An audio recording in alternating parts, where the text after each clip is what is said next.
এক সুন্দর সকালে ছুটকি নামে এক কাঠবিড়ালি তার প্রিয় গাছের নিচে বাদাম কুড়াচ্ছিল। হঠাৎ সে দেখতে পায়, কেউ আমাকে বাঁচাও। তোমার কি হয়েছে? উঠতে পারছো না? এক শিকারীর আঘাতে ডানায় ব্যথা পেয়েছি, আর আমি হারিয়েও গেছি। ঠিক আছে, তুমি আমার সঙ্গে চলো।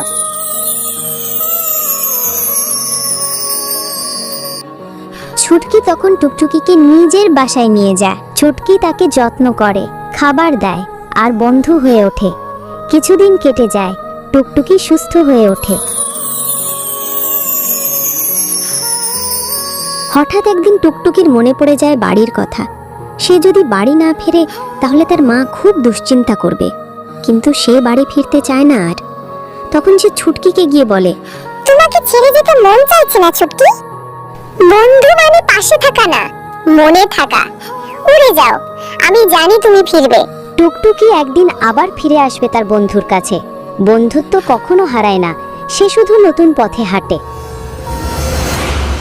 উলির রূপকথা দেশে হারিয়ে যেতে চলো যাই আমরা আলোপরীর সাথে।